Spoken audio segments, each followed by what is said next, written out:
Injured and hundreds others forced to flee their homes in Mandera town following fierce gunfighting between Somalia troops and Jubaland forces. The clashes, which started at 11 a.m., have crippled business in Mandera town, which is approximately 3 kilometers from the battleground. And as Jeff Kirui now reports, the clash happened just hours after 11 Kenyan MPs traveled to Somalia to meet the president, Mohamed Farmajo, whose administration wants Kenya to hand over a fugitive from Jubaland seeking political asylum in Kenya. The number of those injured in the fighting had reached 12 as of Monday afternoon. Unconfirmed reports say the number could be more than 20 now, both civilian and others in military outfit. 6 of them are civilians, 4 are men in uniform, we don't know their identities.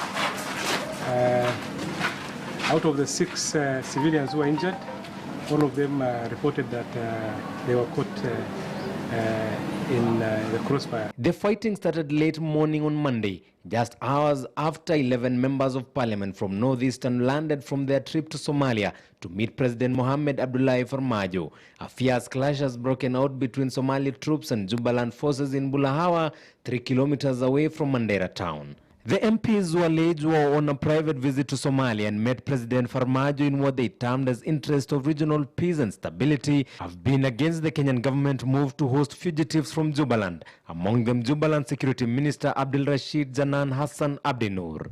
We don't want to be involved in a war between the national government of Somalia and federal government of Somalia and Jubaland. I think there is some bad blood between themselves, and I think we have been hosting fugitives. And we want to demand from our country, our country, Kenya, to safeguard the interests of the people and the safety of the people of Kenya. And this is cannot be acceptable. Kenya has been working closely with Jubaland President Ahmed Madobe in combating the Al-Shabaab terrorist group in Juba and Gedo regions, a move that has further severed the forced relationship between Kenya and Somalia over border disputes. Claims are emerging that the MP's visit was meant to persuade Kenya to stop harboring the fugitives in a bid to quell tension that has been growing, and the fact that they did not seek clearance raising concerns. MPs don't require permission from the Speaker to travel on private matters. In fact, according to the Constitution, you only tell the Speaker when you are not going to be in Parliament during parliamentary day. We don't also get permission from what do you call it, from Foreign Affairs. We don't work with them. I think Kenyan Constitution guarantees freedom of movement of speech.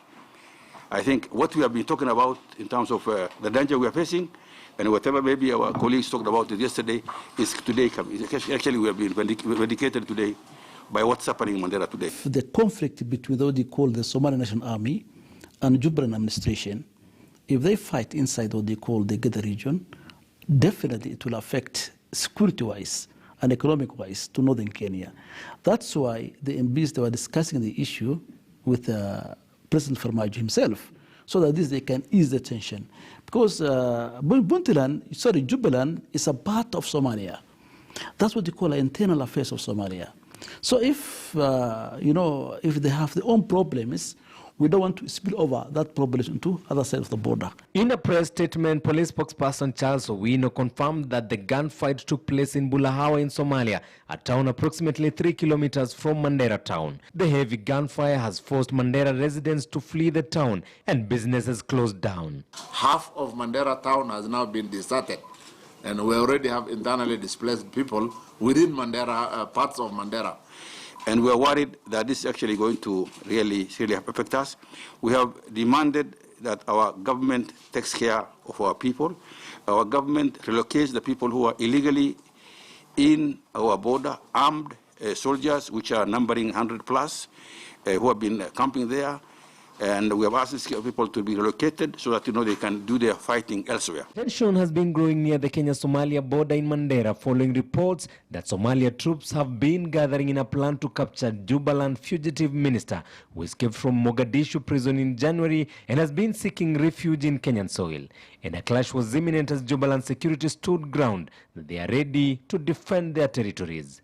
And on Monday, Jubaland forces guarding the fugitive engaged in an exchange of fire with the Somalia forces along the Kenya-Somalia border, with reports indicating that Jubaland forces were received and hosted in Mandera town police station, with the Kenya Defence Forces guarding the facility.